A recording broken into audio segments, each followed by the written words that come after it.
Young double slit experiment में हमने क्या देखा था कि ऐसे नैरो स्लिट्स होती थी,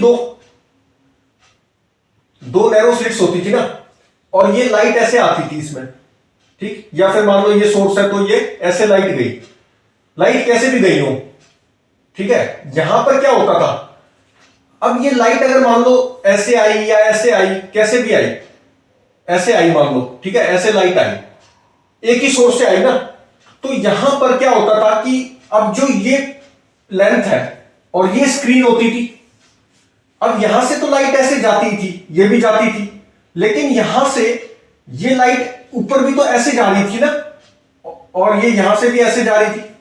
तो ये जो कॉर्नर है, इस कॉर्नर पे लाइट क्या हो रही थी, ऐसे जा रही थी, और ये वाली रे ऑफ लाइट और ये वाली रे ऑफ लाइट क्या कर रही थी, इंटरफियर। लेकिन वो तो था इंटरफेरेंस, ठीक है। दो नए न्यू सोर्सेज माने जाते थे, कोहेरेंट सोर्सेज, क्योंकि एक ही सोर्स से आ रही थी। अच्छा, तो अब ये, लेकिन ये जो कॉर्नर पे ये लाइट, अब ये जो है ओपेक है, तो हम एक्सपेक्ट कर रहे थे कि इसके सामने जो है शेडो होगी, इस रीजन में शेडो होनी चाहिए जो बिल्कुल इसके सामने है। इसी तरह जो बिल्कुल इसके सामने है, इस रीजन में शेडो होनी चाहिए जो इसके सामने है, स्क्रीन पे शेडो होनी चाहिए थी ना, क्योंकि लाइट तो स्ट्रेट लाइन में ट्रेवल करती है। लेकिन ऐसा हुआ नहीं, लाइट जो है यहां पर अराउंड द कॉर्नर बेंड कर गई, तभी तो ये ऐसे गई। इसको क्या बोलते हैं, बेंडिंग ऑफ लाइट। तो the bending of light around the corner is called diffraction. इसी को क्या बोला गया, डायफ्रैक्शन इफेक्ट। इस बेंडिंग ऑफ लाइट को क्या बोला गया, डायफ्रैक्शन इफेक्ट। और इसको किससे समझा गया, वेव थ्योरी से। वेव थ्योरी से इसको समझ सकते हैं डायफ्रैक्शन इफेक्ट को। The diffraction effect is the bending of light around the corner. Bending of light around the corner is called diffraction, and this diffraction effect we can understood, इसको कैसे समझ सकते हैं, using wave theory of light। wave theory of light से इसको समझा जा सकता है diffraction effect को। अच्छा, अब ये जो diffraction effect है, क्या सिर्फ लाइट वेव में ही होता है, नहीं। this diffraction effect is shown by all types of waves, whether sound wave हो, वो भी अराउंड द कॉर्नर क्या होती है, बेंड होती है। साउंड वेव हो, चाहे वो लाइट वेव हो, चाहे वो कौन सी वेव हो, वाटर वेव हो, वाटर वेव में भी वेव होती है ना, जैसे हम स्टोन मारते हैं तो वेव पैदा होती है। तो वाटर वेव हो, लाइट वेव हो, साउंड वेव हो, मैटर वेव हो, कोई भी वेव हो, ये क्या होती है, इसमें all these wave show exhibits diffraction, ठीक है। अब ये जो डायफ्रैक्शन है, ये एवरीडे लाइफ में हम डायफ्रैक्शन इफेक्ट्स इनकाउंटर नहीं करते। इनकाउंटर मतलब उनको ऑब्जर्व नहीं करते। क्यों नहीं करते, बिकॉज जो वेवलेंथ ऑफ लाइट है is very very small, very very very small then the dimension of the obstacle. जैसे भी किसी भी ऑब्स्टेकल पे लाइट टकराती है तो उसकी ऑब्स्टेकल की जो डायमेंशन होती है वो बहुत ही ज्यादा होती है लैम्डा ऑफ लाइट। लाइट की जो लैम्डा है, वेवलेंथ है, उससे बहुत ज्यादा होती है, इसलिए हम उसको नेग्लेक्ट कर देते हैं। किसको, डायफ्रैक्शन इफेक्ट जो हो रहा होता है, बेंडिंग ऑफ लाइट हो रही होती है, दिस वी नेग्लेक्ट। मतलब इसीलिए, और इसकी नेग्लेक्ट को यूज, इस नेग्लेक्शन के कारण जो हम फिजिक्स स्टडी करते हैं, स्ट्रेट लाइन में ट्रेवल कर रही है, और वेव नेचर नहीं मानते। वेव नेचर कब मानेंगे लाइट का, जब इस wavelength is comparable with the size of the obstacle. जैसे ये ऑब्स्टेकल थी तो ये बहुत नैरो स्लिट है, ठीक है, नैरो विड्थ है ना स्लिट की, तो ये कंपेरेबल है to the wavelength of the light. तो यहां पर wave nature came into practice and diffraction is observe, effect is observe. और डे टू डे लाइफ में उसको नेग्लेक्ट कर देते हैं, बिकॉज डायमेंशन जो है ऑब्स्टेकल की is very very greater than the wavelength of the light. और ऐसी स्टडी का हम किसमें करते हैं, ज्योमेट्रिकल ऑप्टिक्स या रे ऑप्टिक्स बोल देते हैं उसको, वहां ये स्टडी करते हैं। डायफ्रैक्शन में क्या होती है, ऑब्स्टेकल की जो ये है dimension is comparable with the wavelength of the light. तो यहां पर हम नेग्लेक्ट नहीं कर सकते, और इसको हम वेव नेचर में स्टडी करते हैं। इंटरफेरेंस में कर चुके हैं, वेव डायफ्रैक्शन में आप करेंगे। तो क्या किया हमने, डबल स्लिट एक्सपेरिमेंट हम कर चुके हैं, यंग्स का इंटरफेरेंस स्टडी किया था। अच्छा, अब क्या किया हमने, डबल स्लिट एक्सपेरिमेंट को रिप्लेस कर दिया हमने सिंगल स्लिट से। ऐसे कर दिया, ये सिंगल स्लिट ले ली, ठीक है, ये स्क्रीन है, यहां से ऐसे लाइट आ रही है,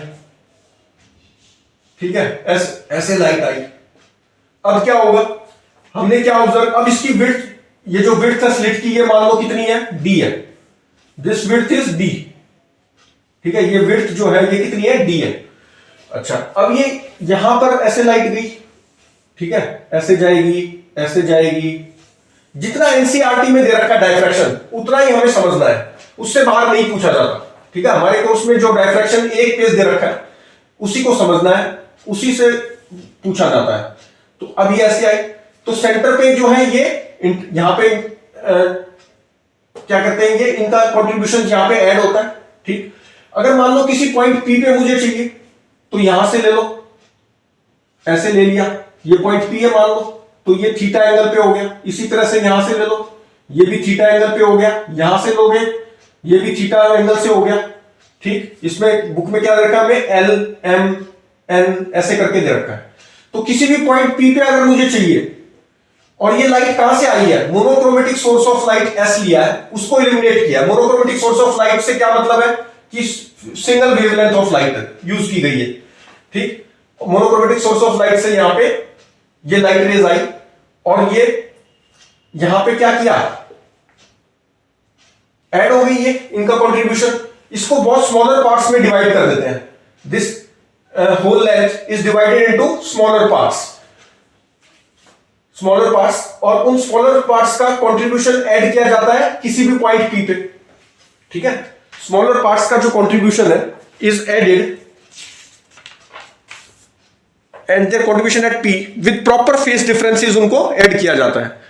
तो हम जो different parts of wave front है स्लिट पे, ये जो इसको डिफरेंट पार्ट्स मान सकते हैं, ये छोटा सा पार्ट है, ये छोटा सा पार्ट, ये छोटा सा, ठीक। ऐसे डिफरेंट पार्ट्स को हम क्या मान लेते हैं कि ये different parts of wave front के डिफरेंट पार्ट्स है। इसको सेकेंडरी सोर्सेज की तरह ले सकते हैं, जैसे ये एक सोर्स हो गया, ऐसे गई, फिर ये एक सोर्स हो गया, ऐसे गई, फिर यहां पर दोबारा से ये सोर्स बन गया, ये सोर्स बन गया, तो ये सेकेंडरी सोर्सेज।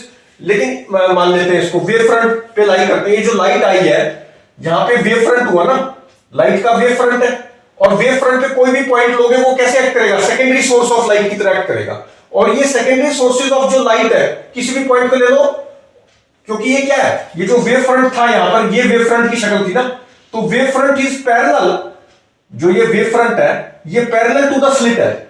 इसका मतलब क्या हुआ कि ये जो सेकेंडरी सोर्सेज बनेंगे ये क्या है, इन फेस है। The secondary sources of the wave front are in phase, तो ये इन फेस है, और ये यहां पे ऐसे इंटरफेरेंस हुई, ये भी एक तरह से इंटरफेरेंस ही, ठीक। तो ये डायफ्रैक्शन हुई, डायफ्रैक्शन तो यहां पे बेंडिंग ऑफ लाइट को बोला गया है, ठीक है। तो ये यहां पर इनका कंट्रीब्यूशन लिया जाता है, ठीक है। द बेसिक आइडिया क्या है, divide the slit into much smaller parts और and their contribution at P with the proper phase difference, ठीक।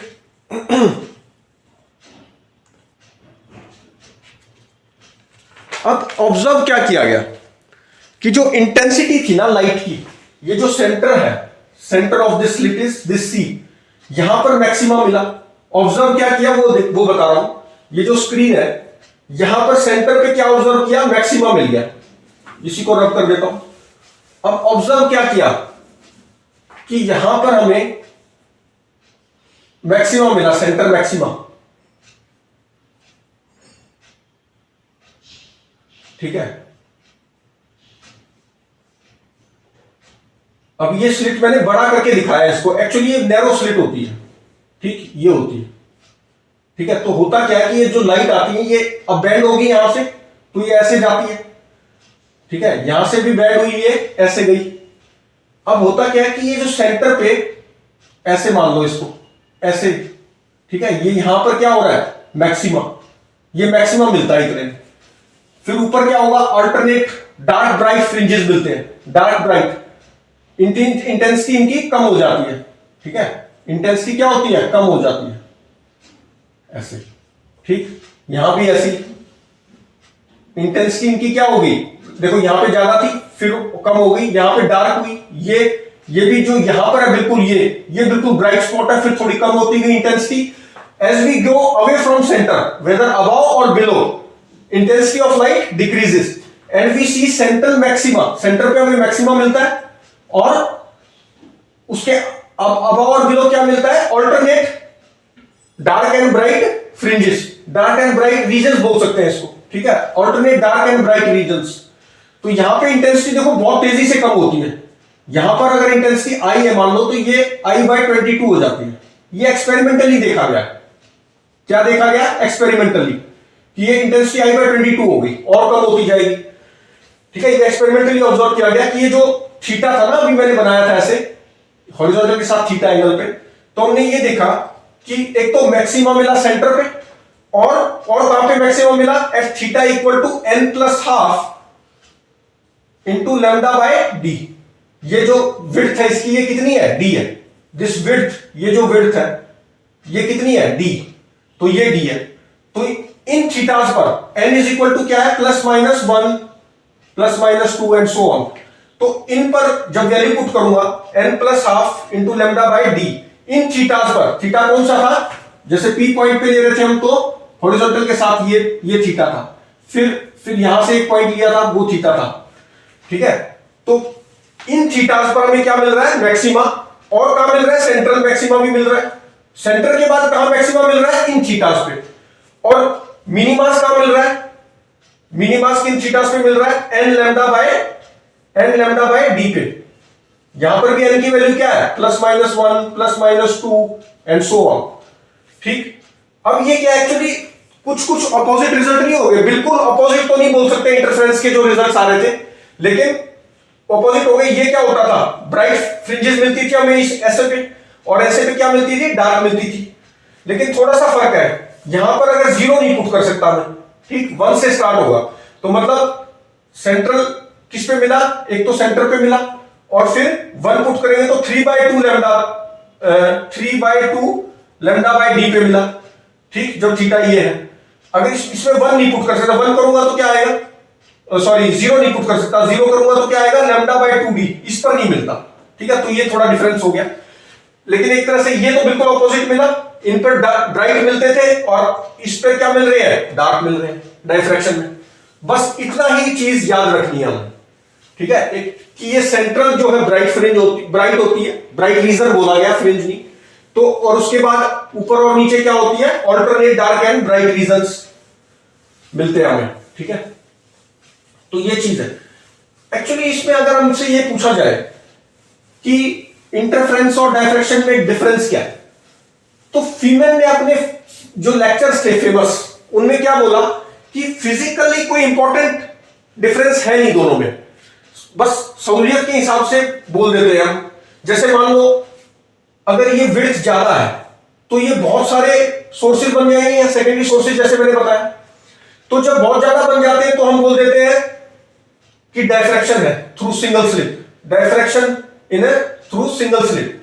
और अगर 2 सोर्सेज हैं तो हम बोल देते हैं इंटरफेरेंस है, ठीक। और बहुत सारे सोर्सेज हैं तो हम बोल देते हैं diffraction through a single slit है। बहुत अगर 2 हैं तो इंटरफेरेंस बोलते हैं। इस डबल स्लिट जो यंग्स एक्सपेरिमेंट था उसमें क्या हो रहा था, इंटरफेरेंस। इसको डबल स्लिट जो एक्सपेरिमेंट था यंग का, इंटरफेरेंस उसमें स्टडी किया हमने। इसको यह भी बोला जा सकता है कि ये जो इंटरफेरेंस थी ये क्या थी, सुपरपोजिशन थी 2 सिंगल स्लिट, ये भी सिंगल स्लिट है, superposition of these 2 single slit diffraction through these 2 single slits, superposition बोला जा सकता है। यंग डबल स्लिट एक्सपेरिमेंट को क्या बोल सकते हैं, superposition of single slit diffraction. और फिर हमें क्या मिल गया, यंग डबल स्लिट मिल गया। अच्छा, इस तरह से इसको बस डिफरेंस बताया गया, कोई मेजर डिफरेंस इसमें एक्चुअली था नहीं, ठीक है। उसमें बस ये बोल सकते हैं कि यहां पर जो है 2 सोर्सेज बना लिए कोहेरेंट अलग अलग, और इन 2 सोर्सेज से जो वेव्स आई उनमें उनके मिलने से इंटरफेरेंस हुआ। यहां पर क्या है, ये सेम वेव फ्रंट्स जो है एक दूसरे पे ओवरलैप किए, उससे फ्रिंजेस जनरेट हुई या डार्क ब्राइट रीजन जो दिख रहे हैं वो हुआ। ये same wave front, same wave के वेव फ्रंट से हुआ। यहां पर क्या है, डिफरेंट सोर्सेज से जो वेव्स आई उनसे हुआ, ठीक। बस ये बोला जा सकता है कहने को, लेकिन मेजर डिफरेंस कुछ था नहीं, फीमेल ने भी ऐसे ही बताया। अच्छा, इसमें एक इंपॉर्टेंट पॉइंट ये भी है कि ये जो ऑल्टरनेट हमें डार्क ब्राइट दिखते हैं, चाहे वो इंटरफेरेंस पैटर्न हो या डायफ्रैक्शन पैटर्न हो, ये जो दिखते हैं इसमें क्या एनर्जी कम ज्यादा हो रही है? नहीं, यहां पर भी conservation of energy principle follow हो रहा है। क्या हो रहा है एक्चुअली? एनर्जी की रीडिस्ट्रीब्यूशन हो रही है। जहां पे ब्राइट फ्रिंज बन रही है वहां एनर्जी ज्यादा है, फिर जहां पे डार्क बन रही है वहां बहुत ही कम है या जीरो भी होगी। तो वो क्या है? रीडिस्ट्रीब्यूट हो रही है, सेम एनर्जी का रीडिस्ट्रीब्यूशन हो रहा है। तो conservation of energy is followed here also in interference और डायफ्रैक्शन पैटर्न्स। तो ये इंपॉर्टेंट पॉइंट है। ये नहीं बोल सकते कि एनर्जी पहले ज्यादा थी फिर और आ गई या कम हो गई, डिस्ट्रॉय हो गई, ऐसा कुछ नहीं है। कंजर्वेशन ऑफ एनर्जी प्रिंसिपल से कंसिस्टेंट है ये और वही फॉलो हो रहा है यहाँ पे। यहाँ पे क्या होता है? लाइट एनर्जी रीडिस्ट्रीब्यूट होती है, एक रीजन में रिड्यूस हो रही है पर डार्क फ्रिंज बनाती है, जहां इंक्रीज हो जाती है वहां पे ब्राइट फ्रिंज बन जाती है। तो this is all about diffraction. बस इतना ही हमारी बुक एनसीईआरटी में दिया है और इसी से इतना ही हमें समझना होता है। ये क्यों आया? जैसे इंटरफेरेंस में तो हमने देखा था कि हम फ्रिंज विड्थ भी निकालते थे, मैथमेटिकली भी प्रूव करते थे। यहां पर ऐसा कुछ prove not in scope of our book. तो बस इतना ही याद रखना है, इतना ही जेईई मेंस में और बाकी कॉम्पिटिटिव एग्जाम्स में भी इतना ही पूछा जाता है। और करेंगे नेक्स्ट में।